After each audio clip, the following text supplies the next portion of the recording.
Tersenyumlah Nia, jangan membuat para tamu curiga. Kalau kamu memang tidak suka dengan pernikahan ini, itu urusan kamu. Tapi jangan masang wajah seperti itu. Ingat Nia, saya sudah membayar mahal kepada orang tua kamu. Kamu jangan ngecewain saya. Saya bisa saja mencabut semua fasilitas yang sudah saya kasih kepada orang tua kamu dalam sekejap loh. Kalau kamu berani menantang saya, ingat ya. Iya, saya tahu. Kamu nggak perlu ngomong kayak gitu. Saya hanya memastikan kalau milik saya tidak akan pergi begitu saja. Sampai kapan kita harus hidup kayak gini? Utang makin numpuk, penghasilan pas-pasan, nyari kerja juga susah. Kita harus sabar, Pak. Tapi kalau ada kesempatan, kita harus pintar memanfaatkannya. Memanfaatkannya? Maksudnya apa, Bu? Jadi gini, Pak. Kamu tahu kan tetangga kita itu yang mau menikah? Iya, aku tahu. Terus apa hubungannya? Ibu pernah dengar kalau anak mereka itu dijodohkan sama orang kaya. Kamu tahu kan kondisi tetangga kita itu nggak beda jauh dari kita. Nah, coba deh kamu pikir, dari mana mereka bisa dapat uang yang banyak buat renovasi rumah, bayar utang, bahkan kemarin baru aja beli mobil. Jangan bilang itu karena anaknya dijodohin sama orang kaya lagi. Nah, itu Pak, anak kita kan cantik nih. Gimana kalau kita jodohin dia sama anak orang kaya? Boleh juga. Tapi kita mau jodohin anak kita sama siapa, Bu? Kita kan nggak kenal sama orang kaya. Mereka kan bukan circle kita. Kamu jangan bilang-bilang sama Nia dulu ya. Aku rencananya mau ngajak Nia ke nikahan tetangga kita. Siapa tahu aja di sana kita ketemu sama orang kaya. Oke Bu, untuk sementara kita harus kelihatan kayak orang frustasi ya. Kayak tadi contohnya. Iya Pak. Aduh, masa kita harus hidup kayak gini terus sih Pak? Aku capek dikejar-kejar terus sama penagih hutang. Aku pusing Pak. Bukan cuma pusing Bu, aku juga pusing. Udah lama aku cari kerja, tapi sampai sekarang belum dapat juga. Bu, Pak, aku akan berusaha cari uang agar kita bisa terbebas dari situasi seperti ini. Tapi kita harus sabar ya. Sekarang kita hanya bisa bersyukur sama apa yang kita punya saat ini. Bersyukur itu nggak akan bayar utang kita nih ya. Kamu udah dewasa Nia. Memang sudah saatnya kamu membantu kami. Ibu dan bapak sudah tua, sudah tidak kuat lagi untuk bekerja yang berat. Iya Ibu, aku tahu. Ibu tenang aja ya. Aku akan berusaha bayar hutang kita. Emang seharusnya kayak gitu kan? Kalau kamu mau cepat bayar utang keluarga ini, menikah sana sama orang kaya. Hah? Apa maksud Ibu? Wah, lihat deh Mbak Koko, makanannya banyak banget. Gak sia-sia ya kita datang. Tadinya saya gak mau datang. Iya Bu RT, tapi kita ambil jangan terlalu banyak ya Bu. Malu dilihatin orang-orang. Hahaha, iya Mbak Koko, tenang aja. Saya ini bisa menahan diri kok. Jadi gak bakal kalap kalau lihat makanan sebanyak ini. Beda kalau Pak RT yang diajak, dia pasti bikin malu. Anda ini ibunya nih ya. Wah, anak Anda sangat cantik dan sopan ya. Oh iya, terima kasih Pak Anton. Anak saya memang dididik seperti itu. Nia ini anak yang patuh sekali. Nia, kamu mau jalan-jalan denganku nanti? Kebetulan aku akan tinggal di komplek ini selama beberapa hari sebelum aku pergi kembali ke kota. Maaf, saya harus membantu ibu di rumah. Jadi saya tidak punya waktu banyak. Mungkin Pak Anton bisa mengajak wanita lain saja. Nia, jangan menolak ajakan Pak Anton. Itu tidak sopan. Dia ngajakin kamu baik-baik loh. Tapi Bu, aku nggak bisa. Mungkin Pak Anton bisa keliling dengan Pak RT. Tapi saya maunya sama kamu. Gimana nih ya? Sebentar kok sebelum saya balik ke kota. Saya pikir-pikir dulu ya Pak. Baiklah, tapi tolong jangan panggil saya Pak. Panggil saja saya Anton. Saya rasa usia kita nggak beda jauh deh. Akhirnya ada pria kaya raya yang mendekati Nia. Aku harus pastikan kalau Anton menikah dengan Nia. Bu RT, itu kan Nia sama ibunya. Tapi yang di sampingnya itu siapa? Kok saya baru lihat ya? Itu kayaknya anak saudaranya Pak Lurah deh. Tuh, siapa ya namanya? Iya, namanya Anton. Kalau nggak salah dia itu anak orang kaya. Kayaknya Nia bakal beruntung banget deh kalau sampai dekat sama Anton. Secara dia kan anak orang kaya. Kamu ini kenapa sih Nia? Itu kesempatan emas. Ibu nggak mau tahu. Kamu harus mendapatkan Anton. Tapi Bu, aku nggak suka Pak Anton. Aku bahkan baru kenal dia. Emangnya kenapa kalau kalian baru kenal? Ibu lihat-lihat dia juga kayaknya tertarik sama kamu. Ini justru kesempatan buat kamu Nia. Kamu bisa jadi istrinya. Udahlah Bu, jangan terlalu berharap. Pak Anton itu orang kaya, sedangkan kita hanya orang yang gak punya. Aku merasa gak pantas untuk dia. Nia, dengarkan Ibu. Justru karena dia berasal dari keluarga orang kaya, kamu harus mendekatinya. Kalau perlu kamu jadi istrinya, biar kamu bisa mendapatkan hartanya. Kamu ini bodoh atau gimana? Kita bisa merubah nasib Nia. Nia, kamu harus mengerti. Ini demi kebaikan kita semua. Kamu tahu kan kondisi keluarga kita saat ini? Kenapa aku harus melakukan itu? Aku bisa kok kerja cari uang yang banyak. Dan setelah itu, aku bayar semua hutang keluarga kita. Gak dengan cara seperti ini. Tapi, mau sampai kapan Nia? Ibu mohon sama kamu, ini semua demi kebaikan kita. Ibu nggak mau kalau terus-terusan hidup seperti ini. Ibu juga mau melihat kamu hidup bahagia, bukan kesusahan seperti ini. Tapi aku sudah bahagia, Bu. Ada ibu, ada bapak yang selalu ada buat aku. Aku udah bahagia. Tapi ini semua nggak cukup nih ya. Selama kita masih memiliki hutang, hidup kita nggak akan pernah bisa bahagia. Bener, apa ibu kamu bilang? Tolong nih ya, seenggaknya pikirin ibu dan bapak. Terserah kalian aja. Kayaknya meskipun aku nolak, percuma juga. Terima kasih Nia, kamu memang anak yang baik. Ibu yakin setelah kamu menikah, hidup kamu akan jauh lebih baik daripada sekarang. Kamu gak akan kesusahan lagi. Iya Bu, aku mau lanjut nyuci piring dulu ya. Apa ini keputusan yang terbaik? Saya senang kamu bisa nemani saya di sini. Makasih udah mau nemani saya ya. Iya, sama-sama Pak Anton. Sudah berapa kali saya bilang sama kamu, jangan panggil saya Pak. Emangnya saya setua itu ya? Maaf Anton, saya hanya tidak terbiasa. Kalau gitu, biasain dong. Oh ya, saya sengaja hanya mesen satu menu aja malam ini. Kamu nggak boleh makan terlalu banyak. Wanita itu harus jaga bentuk tubuh. Iya Anton, kapan ini akan selesai? Aku sama sekali nggak tahan ada di sini. Nih ya, saya tahu kalau keluarga kamu suka dengan saya, entah itu dengan kepribadian saya atau dengan uang saya. Tapi saya rasa dengan uang saya tidak keberatan kalau kamu menikah dengan saya. Maaf, maksud Anda apa? Ya, anggap saja omongan tadi itu saya melamar kamu. Kenapa aku harus ada di situasi yang seperti ini? Kalau bukan karena ibu dan bapak, aku nggak mau melakukannya. Tadi kamu lihat ada Nia makan di restoran ini kan? Dan dia kesini bersama dengan pria kaya raya. Aku nggak nyangka ya kalau dia bisa mendapatkan pria kaya. Dulu aku satu sekolah sama dia. Bisa dibilang dia itu berasal dari keluarga yang kurang mampu. Orang tuanya punya banyak hutang. Nggak salah sih kalau dia nyari pria kaya. Mungkin dengan gitu dia bisa bantu membiayai hidupnya dia. Bisa jadi. Tapi dari tadi aku ngeliat dia itu seperti tertekan loh. Bukan karena dia terpaksa. Terkadang kita harus melakukan sesuatu yang sama sekali tidak kita sukai demi merubah keadaan. Udahlah, nggak perlu dipikirin. Lebih baik kita balik kerja. Toh itu bukan urusan kita. Pak, bagaimanapun caranya kita harus memaksa Nia untuk menikah dengan Pak Anton. Aku nggak mau melepaskan Pak Anton begitu saja. Dia satu-satunya sumber uang kita, Pak. Kamu bener Bu, Pak Anton yang hanya bisa bantu kita Bu. Kita nggak bisa lepasin Pak Anton gitu aja.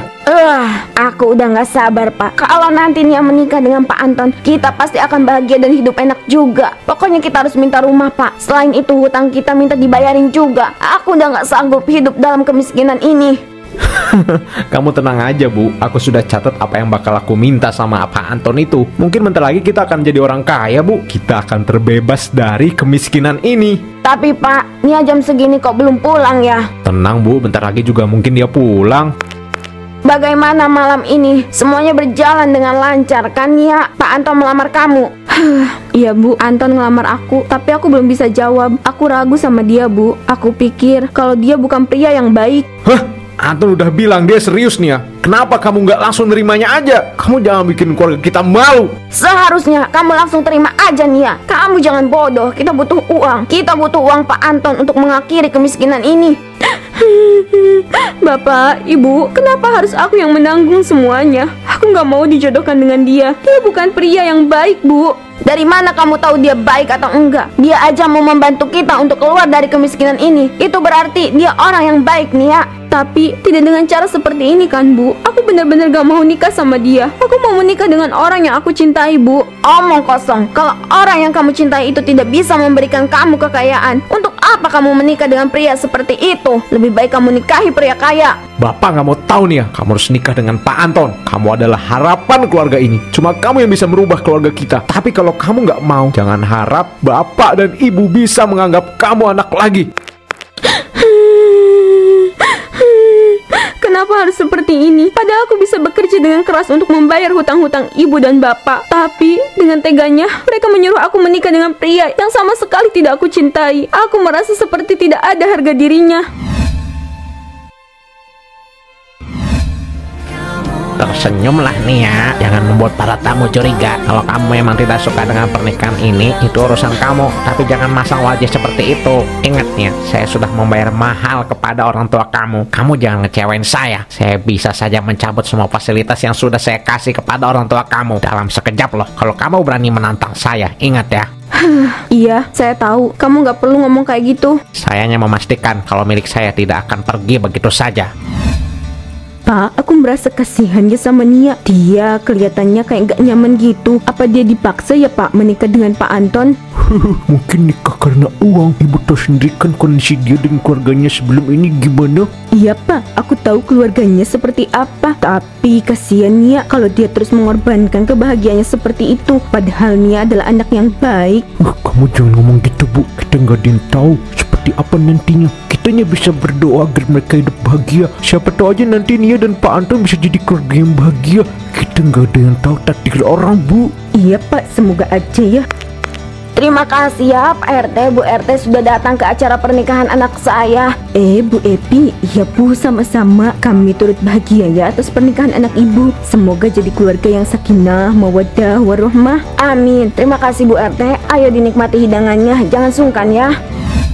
Ini adalah rumah yang akan kita tempati. Saya harap kamu tidak macam-macam di rumah ini nih ya. Kamu sudah menjadi istri saya. Itu berarti kamu harus mengurus seluruh rumah ini. Saya tidak mempekerjakan para pekerja untuk membantu rumah ini. Jadi kamu sendiri yang harus membersihkan rumah ini ya. Iya, saya tahu. Tapi rumah sebesar ini, kalau hanya saya yang membersihkan, saya rasa itu tidak mungkin. Kenapa tidak mempekerjakan 1 atau 2 orang? Seenggaknya itu bisa membantu saya. Saya udah bilang, ini adalah rumah saya. Terserah saya ingin mempekerjakan orang atau tidak. Lagi pula kamu udah terbiasa kan ngurus rumah, jadi nggak masalah dong. Iya, saya tahu. Tapi dengan rumah sebesar ini, saya rasa tidak mungkin. Kamu jangan manja ya Nia. Udah bagus saya bagi rumah mewah ini. Kamu harusnya bersyukur, bukan mengeluh.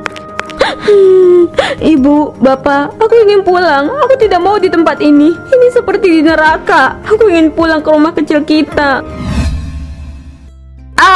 Lihat rumah ini, Pak. Akhirnya kita hidup seperti orang kaya. Tidak sia-sia Nia menikah dengan orang kaya. Sekarang kita bisa hidup dengan enak. Tidak perlu memikirkan hutang. Semua ini karena keputusan kita yang tepat Bu. Sekarang kita tidak lagi terjebak dalam kemiskinan. Benar Pak. Kenapa kita tidak melakukan ini dari dulu ya Pak? Mungkin kita akan menjadi orang kaya lebih awal. Tuh, lihat Pak RT, itu rumah barunya Pak Jaya sama Bu Epi. Besar banget kan? Iya Pansip, rumahnya gede banget loh. Enak banget ya jadinya. Dia dinikahi oleh pria kaya, tinggal di rumah mewah. Sekarang orang tuanya juga dibelikan rumah mewah. Semua hutang-hutangnya juga sudah dibayar Pak. Belum tentu Pansip, kita kan gak tahu apa yang sebenarnya dirasain oleh dia tuh. Ayo kita samperin deh.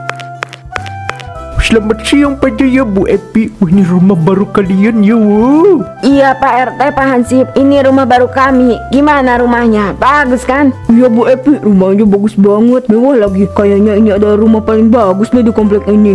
Ya jelas lah. Menantu saya kan orang paling kaya. Gak mungkin rumah mertuanya biasa-biasa aja kan? Waduh, belum apa-apa udah sombong. Hati-hati kena ajab.